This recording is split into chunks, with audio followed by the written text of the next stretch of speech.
Ah, shit. This episode of the BRG podcast has been brought to you by our patrons. Here at BRG, we'd like to thank those patrons who have subscribed and donated. It is because of generosity like yours that makes this show possible. On this episode of the podcast tonight, we talk about this week's news and some sad news at that, as well as the sad demise of Toys R Us.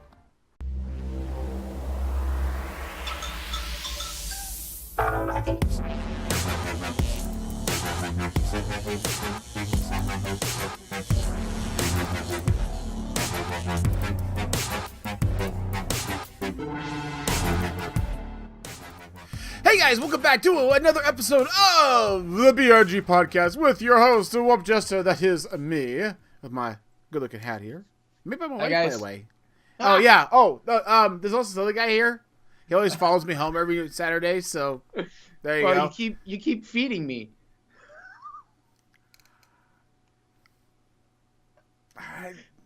It's me, Kirrok. I got nothing. He puts the bowl of milk on the. Whoa! No matter what you say, things are gonna go wrong. Let's not feed the trolls, shall we? Okay, all right, fine. You fucking dirty pervs. Know what you're fucking thinking. Fuck you. Anyways, so this is a busy weekend for me, Kirrok. So we're actually a little late getting started tonight because I've been so busy with doing stuff. My wife actually was nice to me and got me a pretty nice gift. I actually got kind of shelving units, like, you know, the store displays. They have like the pegboard walls and the shelves and everything. I actually bought 60 feet of that. For my workshop. Yeah, it's kind of my birthday gift. So we have a store around us called Sears, formerly Sears Roebuck. It's a department store, and they're going out of business. So the store near us, quote unquote, is actually going out of business, and this is down to the last weekend, so they're literally selling the shelves off the wall. So I went and made a good deal. Got a really good deal for it. Nice. So yeah, actually. To that point, though, guys, talking about brick and mortar stores going under. Oh, yes. Tonight, we're actually going to be talking about that a little more deal. Not about Sears, actually, but sadly, about Toys R Us. May it rest in peace, or in pieces, as the case may be. So we're going to do that second half of the story of the news tonight, and then the first half we're going to do the usual news and whatnot. We've got a lot of gaming news, a whole lot of Fortnite news, and unfortunately some very sad news of people passing, or a person passing. So we'll get to that in our first half, and then we'll talk about Toys R Us second half, and also promise from last week, Kirrok does have some clips from the EGLX. Yeah. So you just some clips. We'll put that down the end of the show for you to get a little whiff of what it was like in Canada for gaming. All right, guys. That being said, let's go ahead and dive into the news, shall we?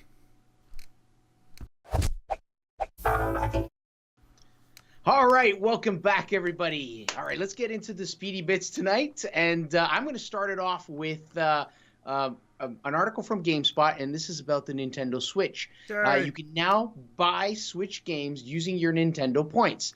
And so this is pretty cool. Nintendo has rolled out big changes to the Nintendo Rewards program. My Nintendo members, you should be if you're not already one, now have the option to use some of their points that they've accumulated over the years as they bought consoles and games in their checkout purchase when they're buying a game in the Nintendo digital store.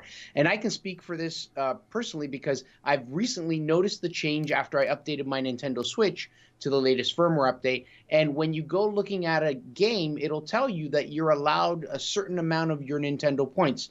So if you have 200 gold points, they're worth $2. If you have 400 or 450, it's $4.50. So it's a 1-to-1, okay. You got it. It's a 1-to-1 ratio, and some games have caps. So some games say you can only use a maximum of 200 or a maximum of 400. It's a pretty cool thing. Gotcha. That's kind of nice. Hey, I like it. Question for you. Yeah.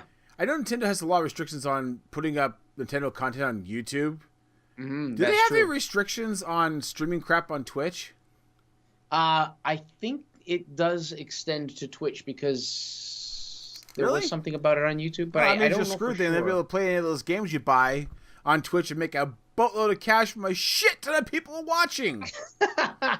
Which, by the way, to that point, there happened to be a streamer by the name of Tyler Ninja, whatever. And he is a very popular person when it comes to the streams. He actually usually brings in around 60 to 90,000 people for viewers.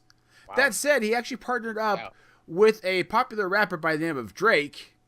Huh. And they played Fortnite for a little bit, and oh my god, did they blow the fucking record off of concurrent views for Twitch. As a matter of fact, the night kicked off with about 200,000 viewers. And after they fixed some audio issues, that jumped to about 400,000 viewers, beating the former record of 388,000. And by the end of the evening, they had peaked out at over 630,000 people watching at the same time. 630,000 peepers on one stream. And oh my god, that is incredible. Just put a poor little Twitch server going, ah! So there you go, new record. I mean, completely blew the barn doors off the old one. Jesus. Well, Fortnite's popular. Fortnite right now, IGN reports that Fortnite is the most watched game on Twitch. In fact, it doubles PUBG viewers now. So, yeah, I know it's crazy. I never would have thought this would happen. And now I find myself thinking, I should give the game a try. They report that based on stats in the past 14 days. I'll tell you what, we'll do it together. Oh, I haven't actually. I played the original game, but I have actually played the Battle Royale version. I haven't played any of them. So Fortnite streams on Twitch have been watched for an equivalent of 4,882 years, or 208 days. Yes. Yeah. 4,882 years, 208 days. 208 days. Yeah. So, wow, that's insane. Beating their traditional King Leagues of Legends, which had a record of 4,564 years and 190 days. Yeah. It's also the most streamed game over the same period, with its 246 years, 231 days, beating PUBG's 106 years, 194 days. That's insane. Those numbers are nuts. I know. It's a little bit fucking bonkers how crazy this game has gone. And I've watched NachoPandaa play on his stream a little bit. He used to play PUBG a lot, now he's playing Fortnite. And I can understand. Yes, it's a Battle Royale game, but there's a very different dynamic to it for the fact you can build crap the way they build it, which is pretty damn cool. A little bit less cool, however, is the fact that Fortnite accounts are being hacked to make fraudulent purchases. Reported by a number of Fortnite accounts that are being hacked, making purchases attached to the credit cards for hundreds of dollars worth of fraudulent purchases. The examples of letters from victims writing about the experience, including things like a player in their team says their account was hacked and their mother's credit card was maxed out. Another player praised Epic Games for receiving the refund and fraudulent purchases immediately. So they're very responsive on this. Yeah. Another player, however, is saying that they've emailed Epic like 3 times and they haven't gotten a response. So yes, shit's getting hacked. It's not a great thing, but they are working on it. Notice how the problems like that, cheating and hacking, always follow the more popular game. Yeah, go figure. Yeah, huh? I know where these cheaters are from. They're from China. Damn Chinese. So from Windows Central, get free Fortnite Battle Royale loot from Twitch Prime. Yay! So Amazon-owned Twitch currently has a cross-promotion going on with Epic Games where Amazon Prime subscribers can go get some free in-game loot. Mm-hmm. This includes things like, 2 outfits, 1 black bling, whatever that is, 1 glider. Back bling. Oh, back bling. Okay, I read that wrong. I read black bling. Racist. Sorry. 2 in-game emotes, 4 Twitch emotes. Basically, to get the cool loots, you'll need to link your Twitch Prime account to your Epic Game account. And you can't be in an embargo territory such as China or India. Oh, I didn't know that. Yeah. But I'm not really playing Fortnite, so like there are embargo territories, and also China or India. Oh, okay. Sorry, yeah. There's a list. We're just not part of it. If you're in the most popular locations like America, Canada, etc., you're fine. We haven't embargoed Canada yet. You guys keep that shit up though. The polar bears keep coming south. We're gonna fucking put a fence up. I'm gonna say a wall. Yeah, you're gonna pay for it. Fuck yeah, you are. It's your damn polar bears. It's like keep the neighbor's dog out. You put a fence and make the fucking neighbors pay for it because their damn dog is coming. Anyways, speaking of getting free shit, hey, how about that? This is cool.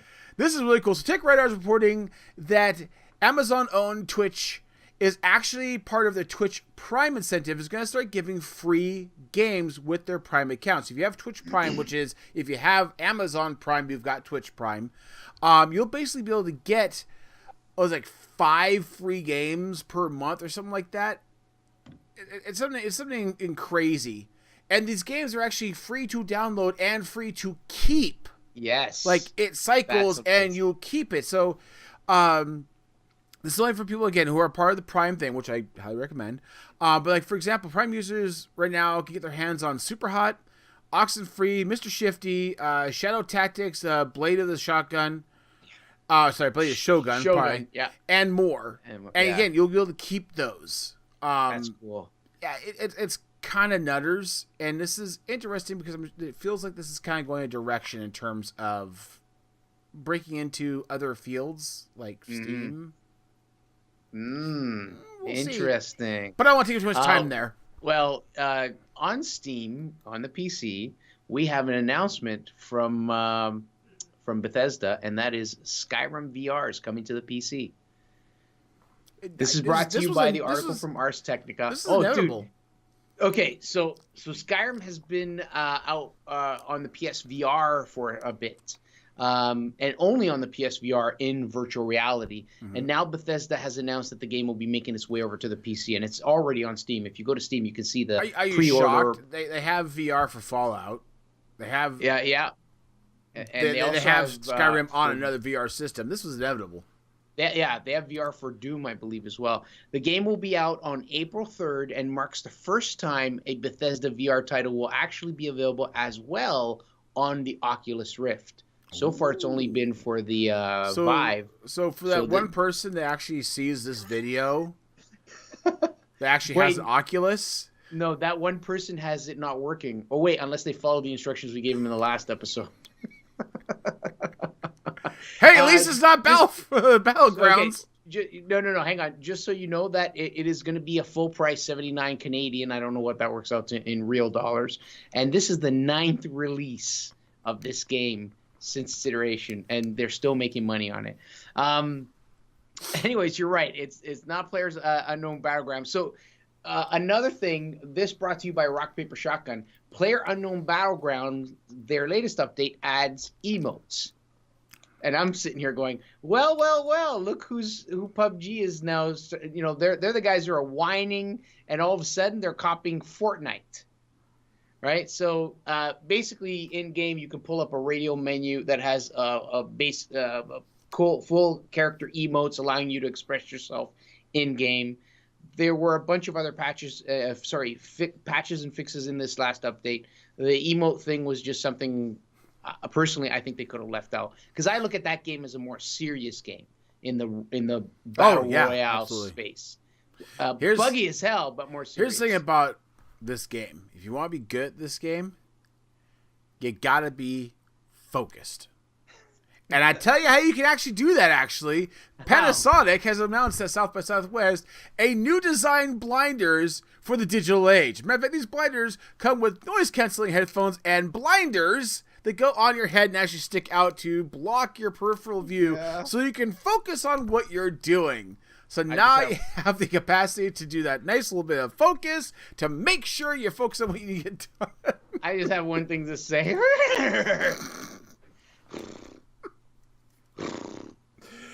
Oh, God. When I laid eyes on this, I was like, really? Please.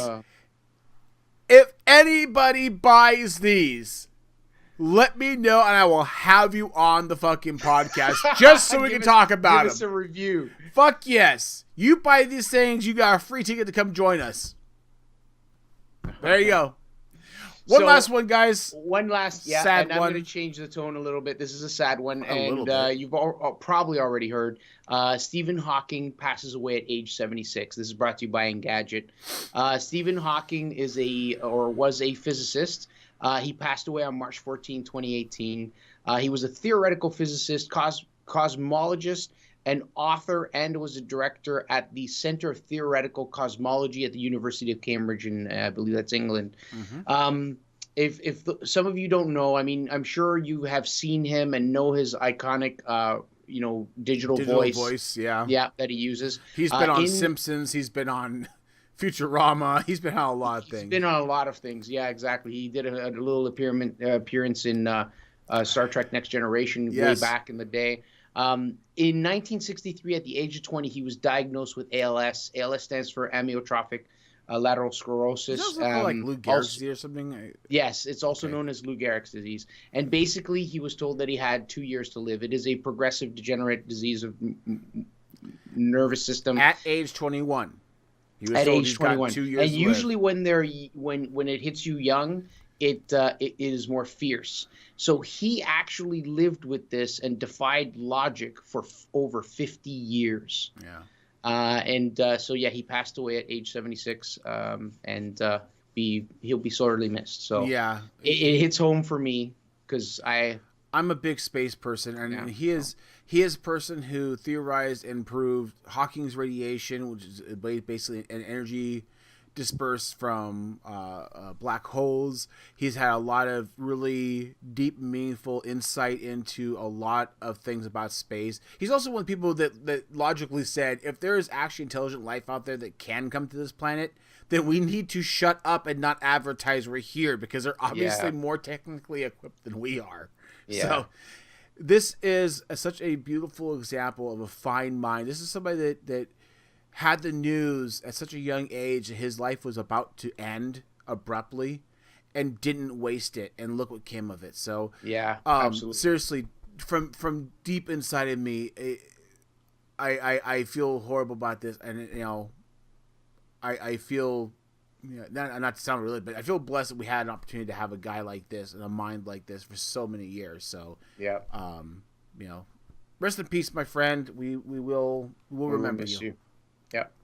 Anyways, guys, again, sorry to put you on the kind of a sad note here, but it's a wonderful thing that we had an opportunity to have him around as long as we did. So thank you very much. And we're gonna go ahead and move on here to our game releases, and now we'll hopefully cheer you back up. We'll be right back. Okay, guys. Welcome back to another game releases with me, Kirok. This is another one for BRG, and guys, this week, there are some really, really good ones in there. Let's get into it, and I'll show you the one that's my favorite. All right, guys, your first game on March 20th is Sea of Thieves for PC and Xbox One. It is an MMO / RPG / action adventure. This thing's been on E3 for the last couple of years, where Microsoft's just pushing it. It is a pirate simulator, you could say, a la Fortnite, meaning the graphics look very cartoony, just like Fortnite. The gameplay is where it really shines, because you and a few bunch of your friends can hop in and go hunting for booty, sail the high seas, and if you come across other people in this world, you can try and take their ship from them. Oh, it's so cool. And your next game, also on March 20th, is Titan Quest. This is for PS4 and Xbox One. It is a role-playing game. So this game has actually been out for a really, really long time. Its original release date was in 2006 for the PC only. Now they are re-releasing it for the consoles. That's the PS4 and the Xbox One. When I watched the clip, the actual video clip of the game, it reminded me a lot of like a Diablo-esque type game where you go, three-quarter view and you're walking around and casting spells and killing animals and things like that. It looks pretty cool. If this is the kind of game that you like, then buying this would probably be a pretty safe bet. And your next game on March 23rd is Pure Farming 2018. This is for the PC, PS4, and Xbox One. It is a farming simulator. So it's your next generation of farming simulators. You get all the farming equipment, all that huge farming equipment, plus you get to harvest all kinds of different things like rice, wheat, grapes in different countries, which is pretty damn cool.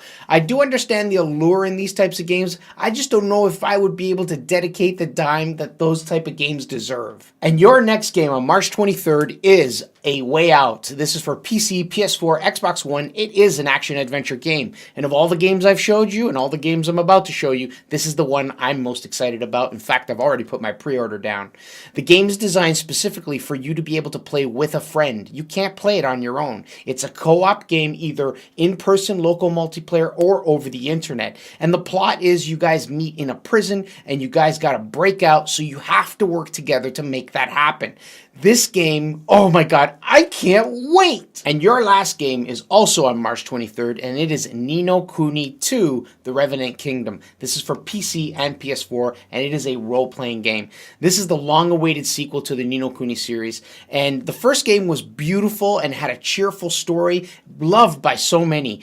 This game hopes to be more of the same, and from what I can tell looking at the trailer, it's set to be just that. I'm saying this now, guys. This game will be a popular streaming game on Twitch. Guaranteed. Well, that's it, guys. Those are your game releases for this week's game releases.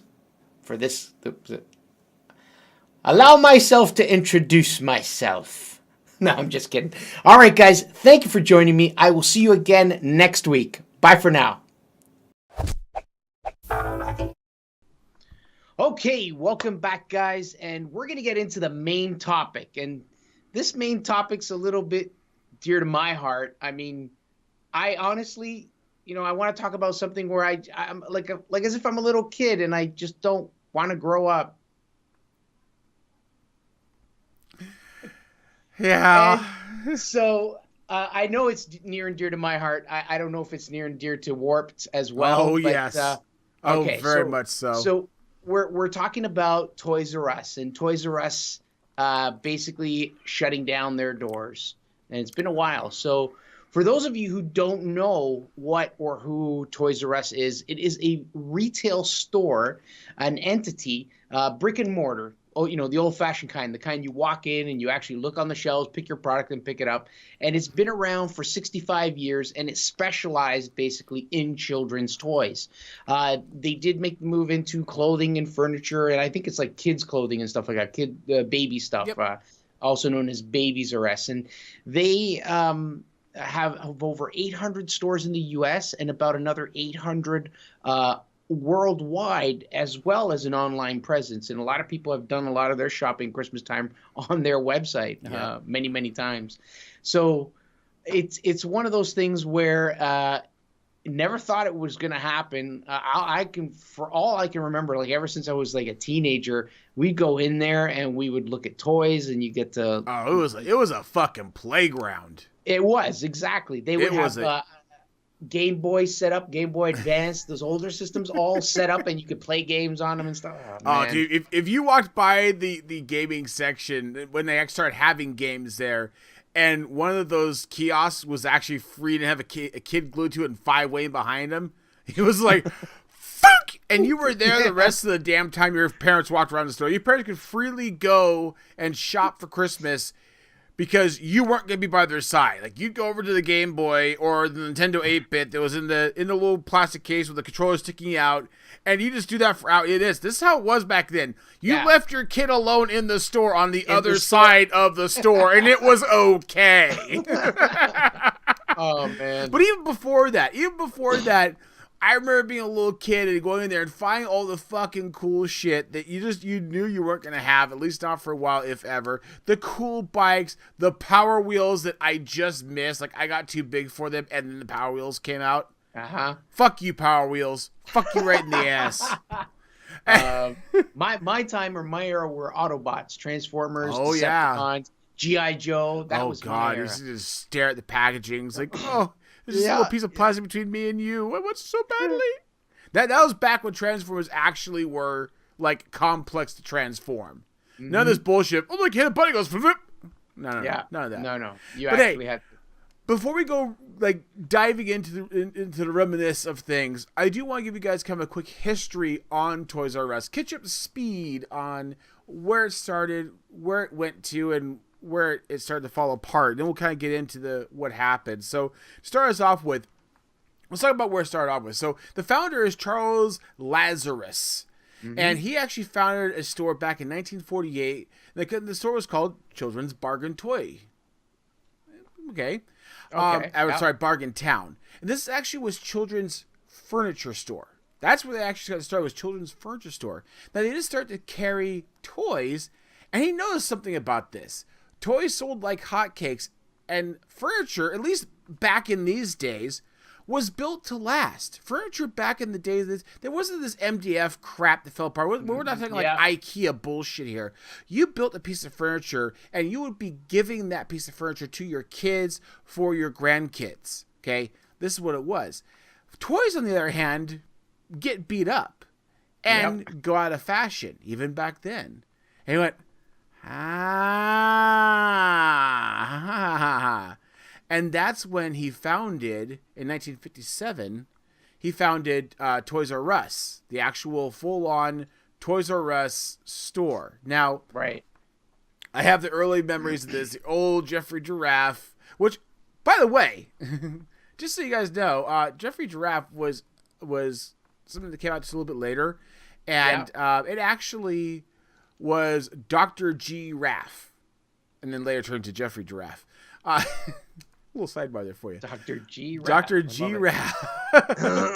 Anyways, so 1957, he founded Toys R Us. It was gangbusters. Mascot followed a few years later. In 1978, so almost 20 years later, they went public. So now they're a publicly traded company, and they did pretty well. They were the de facto place you went to. We're talking back in the day here. This is well before the internet. This was the place you went. You went to brick and mortar to see the stuff. Yeah, you saw the commercial on TV, but you had to go down there to play with it. Yeah. So this is a popular place to be.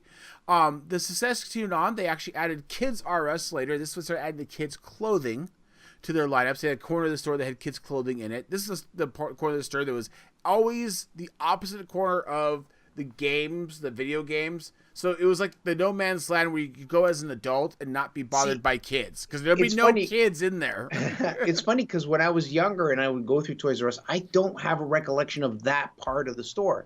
I remember seeing that going to the store, recently. Turn right, go around the back end aisle, all the way back to the back corner, and it's kids' clothing and kids' furniture. It was that back corner, no man's land that no kid would get near. No kid would get. Well, that's probably why. That's why you can't remember exactly. Right, exactly. Like I said, it's kitty corner from the digital stuff up front. So they opened up Kids R Us, had that, and then later they also opened up Babies R Us. There's actually some Babies R Us that were part of Toys R Us, or some were completely segregated. They actually had their own store. It was focused on getting back to the cribs and the stuff for the babies as well as other things. Kids R Us came out in 1983, and then Babies R Us opened in 1996. Okay. There's still this is now that the kind of the internet was kind of a 1994-ish era. So now we're starting to get into it. We're really beefing up here. Now that said, things go on, and this is a publicly traded company. Well, here we come to 2005, and a group called the KKR Group, I'm not sure what that stands for, does a leveraged buyout of Toys R Us. Now, leveraged buyout is basically where you get a loan to buy something, and you use that something you're buying as the leverage, as the collateral for getting that loan. So you say, listen, I'm going to put myself X amount of dollars in debt, $6 billion in debt, but I'll use the store as collateral to the bank, basically. Now, this is just for the sake of understanding that this is about $8 billion in today's market. Not a big difference. That's a lot of fucking money. But basically, this takes the company private. You pay out all the shareholders, and this is like $26, almost $27 a share. So it's a pretty good chunk of change at the time. Ironically, it's also the same year that Verizon bought MCI WorldCom, and for the same exact amount, I might add. Oh, wow. Really? I completely forgot MCI WorldCom. I'm like, oh, yeah, I remember that. I used to be under them way back in the day. Anyway, so that gives you kind of a feel for the things. Now, this unfortunate aspect, I mean, it was okay, ish. However, things started to slide, and 2013 was the last positive year Toys R Us had. Okay. After that, earnings kept sliding, and they started reporting negative earnings. As a matter of fact, in 2016, they reported $126 million short. In 2017, they again reported $164 million short. And that's where we come into the first of the bad news, which was in 2017, Toys R Us filed for Chapter 11 bankruptcy. Now, Chapter 11 bankruptcy, in a very simplified format, is a restructuring. I don't know what that means. Yeah, it's a restructuring bankruptcy. They basically tell all the collectors and all the people they owe money to to put on the brakes and hold on. They have to reevaluate what they have and what they can do to try to become more profitable. In this particular case, they actually took out an additional loan for, it was like $2 or $3 million to help pay, first of all the companies they owed money to, like Mattel and so on, which we'll talk about in a little bit here. Right. And to try to close a few stores and make ends meet to try to restructure themselves. Unfortunately, we got through the 2017 holiday season, and it just didn't pan out, to put it nicely. So Toys R Us now has just announced that they're going into Chapter 7 bankruptcy. And Chapter 7, again, in a very simplified form, is liquidation. This is the intent to sell off assets and to liquefy the company to pay off debts. So at this point, they're literally selling every asset they have, from physical items, including the shelves, so to speak, as well as assets like their name. Their name holds weight or value. So somebody might buy the name in that regard. Okay. It's sad. It really is. And this is the kind of the death knell of things. Again, sort of. But real quickly here, Kirrok. Yeah. Let's get into a little bit of newsy bits. Yeah, so in this case, something like this, I mean, this is a massive company. It's been around for a really long time. Yep. And they have an effect. I mean, we're looking at it from a point of view, it's affecting me because it was in my childhood. Nostalgia. My kids are not going to grow up knowing what Toys R Us used to be. But it also is affecting other companies that are intertwined, or you could say work with Toys R Us. For example, Hasbro and Mattel. This announcement, this Chapter 7 that you mentioned, is now actually affecting and pushing down their shares on their publicly traded company, right? Yep. Toys R Us is actually Mattel's second largest customer. So accounting for about 15 to 20% of the company's U.S. sales. And, of course, they still owe Mattel more than $135 million. Oops. Yeah, well, and this is where liquidation comes in. They're selling off these assets. They're trying to basically pay off all the other companies that they still owe money to. Yeah. And end the books properly. Even a privately held company like Lego reported its first sales drops in 13 years. So Lego, the company that makes those nice little colorful building blocks, is being affected by this. It's really crazy how big of an impact it can have. Toys R Us didn't just support existing large toy makers. It was often the company that helped new and emerging toy makers get a start. Yeah. As well, right? Yeah, so they'd literally give an end cap or a little bit of room in the store for a new budding toy maker, and they would get their big break because of Toys R Us. Toys R Us was the focal point, guys. I mean, it seriously when I say like it's nostalgia to us. I mean, I've lived through other stores closing. I mean, hell, you've got Radio Shack's close up shop. Oh, yes. I remember Gemco when they went under. That store kind of like Target. Matter of fact, Target bought Gemco stores. Anyways, I remember those going under. The difference was those stores, you kind of got dragged around with your parents while they threw clothes on you, pants that were too long for you, so you had to cuff them up, and all this shit. It sucked. And Canada, you go by that one or two aisle section that there were some toys. You're like, phew! And then you just get yelled at for the next 10 minutes to get back out. When you went to Toys R Us, you knew you were there for you. And you knew your parents weren't going to fucking bust your chops because you want to run off in some direction. Because, again, back then, it wasn't that big a deal. Like, nowadays, parents freak out if their kids are outside because, oh, my God, child theft and whatnot. But back then, like I said, you could get lost in the store for an hour, and the only time you knew you were in trouble was if you heard your name over the PA. If you were paged to go to the front, then you knew you were in trouble. But as long as you were roaming around in the expected locations, your parents could usually find you, and it was all good. Man. I know it's like nostalgia things. So I want to ask the question here, and the question quite simply is, what happened? Well, of course, the first thing people are going to say, what happened? It's the internet. Obviously, it must be the internet's fault. Oh, okay. So a lot of people can save the time shopping around Christmas time instead of having to go out and do it. They go on Amazon, bang, bang, bang, bang. They've ordered all the toys they need, spick and span, all done, right? And I might add, for a pretty fair price. Now, to further disperse this here, I'm going to say up front, yes, it was the internet. Internet did not help. But they did have an online presence, did they not? Like, they did. Or did they? Okay. They very much did. As a matter of fact, ToysRUs.com was one of the most hit places when it came to toys. So people went to ToysRUs.com a lot. And to further boost that, in 2007, they actually acquired eToys.com and Toys.com, which I'm going to guess, just because of it being Toys.com, was probably a pretty pricey name to get a hold of for .com. So they were absolutely not Luddites in the digital realm. Right. I think the bigger problem here, honestly, is the fact that not only was it the internet that is posing all the problems that brick and mortars have right now, but more so over, brick and mortars were also eating Toys R Us's lunch. As we said earlier, it was a toy-focused store. It was a specialized store. Right. And the problem is that we start getting a lot of big box stores like Target, like Walmart.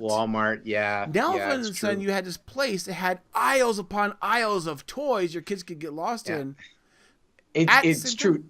To this day, when I go to Walmart, I still head right to the gaming section. Oh, absolutely. Because they got big digital game section and whatnot.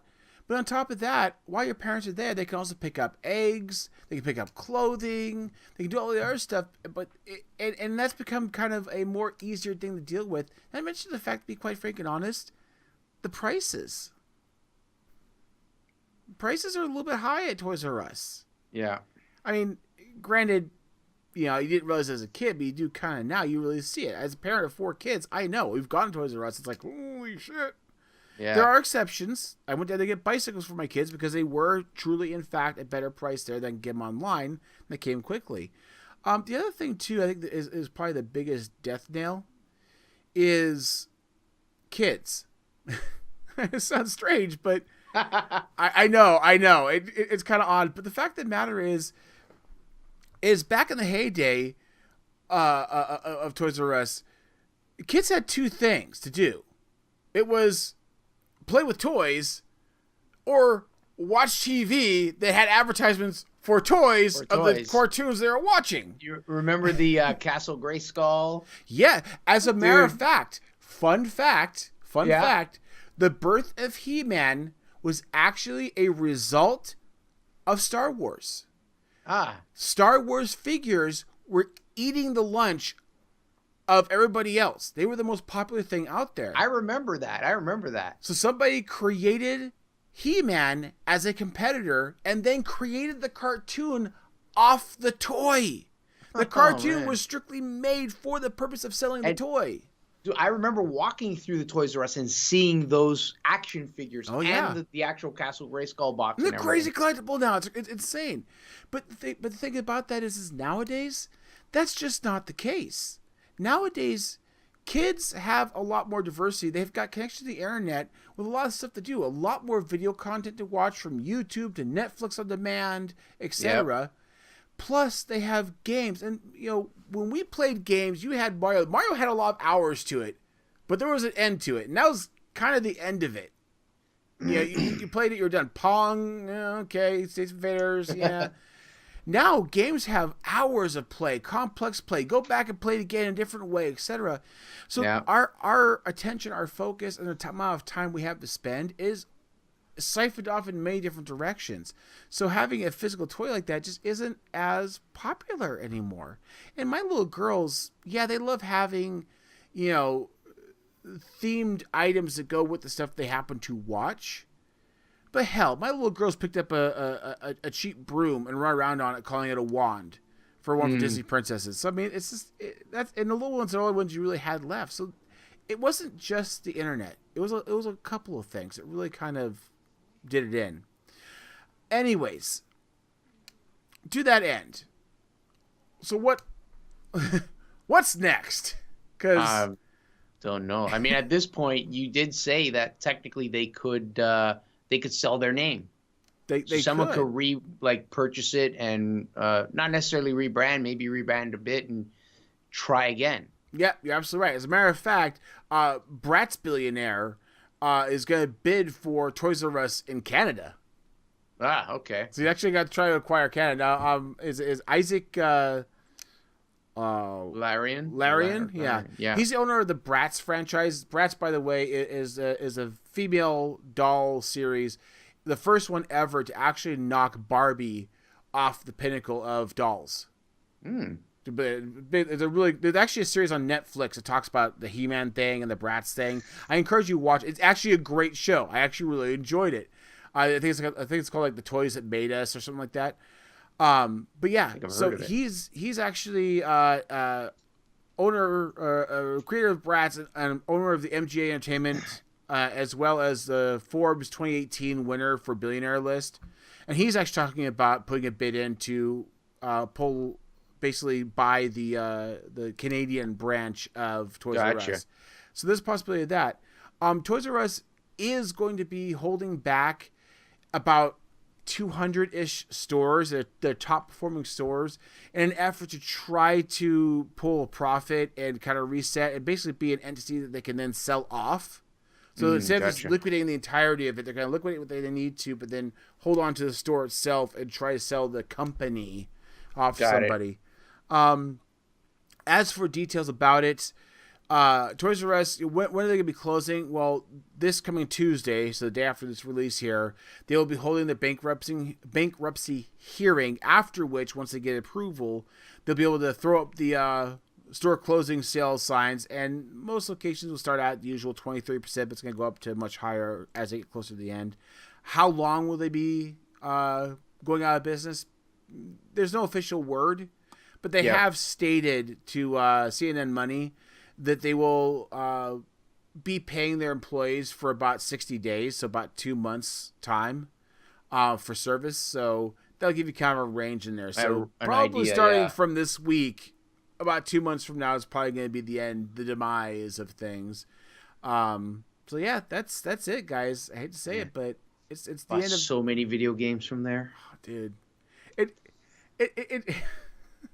I've seen so many companies bailing out, and I'll even go so far as to say I can see companies like Best Buy start to fold because they're not doing. Yeah. I never go there. I don't know. I have no idea what the profit like, but companies like that, Fry's seems a little sparse. Last time I went to Fry's Electronics because things are so easy to get online now. We used to have a store called Future Shop in Canada. I don't know. I don't think that's in the U.S., but their parent company was Best Buy. And about 3-4 years ago, Future Shop finished, gone. Best Buy basically took all the spots of where Future Shops used to be. Yeah, a lot of brick and mortars are getting hammered by this, and I think Toys R Us is just another store on a wall of what retail used to be and where retail is going. Yeah. So that's my take on it. Again, different world. Yeah, I'd love to get your guys' thoughts and impressions. More than anything, I really want to get your guys' memories of Toys R Us. If you used to visit if Toys R Us was a part of your life as a child, please do me a favor. Leave a story, a note, or something down below, and I'd be happy to read it off next week and just do a little bit of a nostalgia fest regarding Toys R Us or any other store for that matter that you happen to remember. These times, they are changing, people. So guys, let us know what you think of the. We're gonna get moving on here, and as promised, we got some clips from this year's EGLX. Yeah, we're right back.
All right, boys and girls, thank you so much once again for joining us this fine evening. I hope you guys enjoyed the clip of EGLX. That looked like a lot of fun, dude. I gotta say, it was awesome. Yeah, I think it was what a good do time. is like have you come down for some con or event down here, then I'll maybe go up there for something.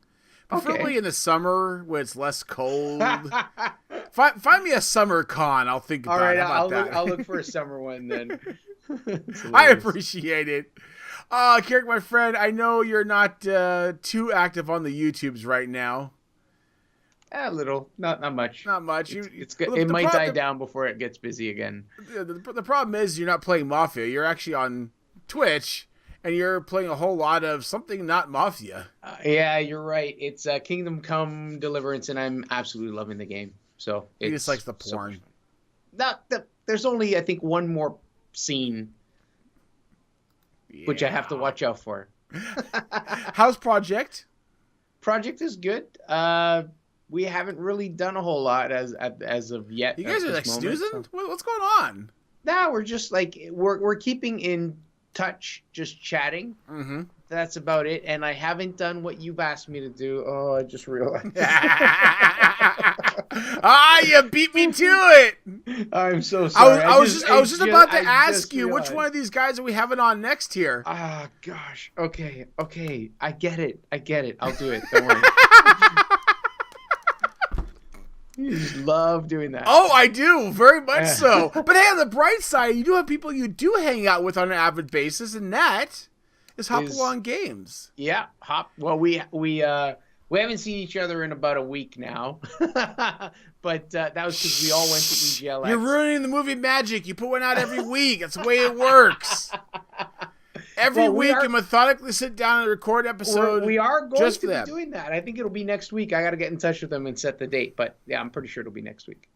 It's all good. Well, there you go. There's how sausage is made, guys. But hey, and you guys have broken 40 subs. Yeah, I saw that. There was the 40th was Phase 58. A follower from The Weirdest. Oh, awesome. he watches our podcast. The Well, thank BRG you very podcast. much, Faye. We appreciate that. Yeah, I and so he saw that love and watching he you guys. I mean, no lip service just because you're friends. Honestly, truly, I actually enjoy watching Hop Along. You guys are a crack up, so Thanks. it's very enjoyable. And me and CZ talked. We're gonna borrow the format in terms of picking out items, but instead of doing questions and comments for our news show, it's gonna be on Twitch. We're gonna be doing news, but it's gonna be a random poll kind of thing. Got it. Okay, cool. So, anyways, awesome. definitely make sure if you guys have not checked out Hop yet to go back and watch our episode when Hop was on, because you can see what Hop is exactly like.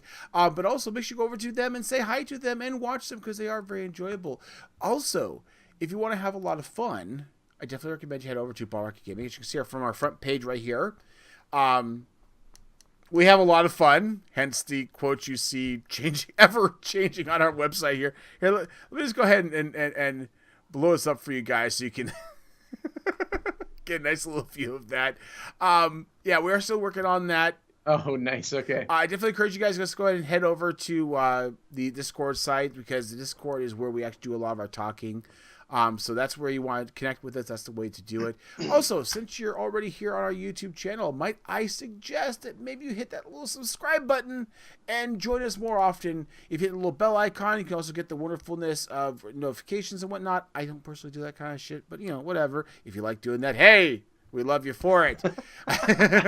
We do have a new thumbnail we're using now. As you can see, our last episode is a nice little pretty thumbnail. Yes, now. We're gonna start cleaning things up because we do have other shows that come out now, so I'm trying to get things look a little better. Thank you to ZiplockBob for that, by the way. He did the art for that. So thank you very much, sir. And also, if you guys want to have something that's a little more immediate, then I suggest you head over to our Twitch channel and check out the content that's going on there. Again, we do Twitch content Monday through Friday from different people, so everybody comes in and plays a part in that. And if we're not actually having our own stream going on, we are hosting people who are part of the Ball Rocket Gaming community, and you can catch what they're doing as well. So lots of content always rolling through our channel, so definitely make sure you go over there and follow us there and check us out and so on. And of course, last but not least, for the armchair and all of us who don't want to much to do with anything, hey, go ahead and toss a few dollars away if you can. We appreciate if you could. This again is money that goes to the accounts to help pay for all the services and whatnot we want to do, the special events and giveaways we like to be able to do. So basically, it's our way of getting back to the community. So if you want to be a community that gives and gives back, then this is the way to do it. So thank you very much for that. And thank you once again, Kirok, for staying up late and getting this done. I do appreciate it. I had a blast. I've got a busy day tomorrow because I have to go tear down a shelving unit from Sears and get it hauled home somehow in the rain. So that's going to be fun. So this podcast may be late, and if it is late, I really do apologize. It's, life comes first kind of thing, so sorry. Yeah, makes sense. Anyways, guys, thanks so much, and we'll go ahead and catch you next week. Bye, Kira. Bye. Bye, Warp. Bye, guys.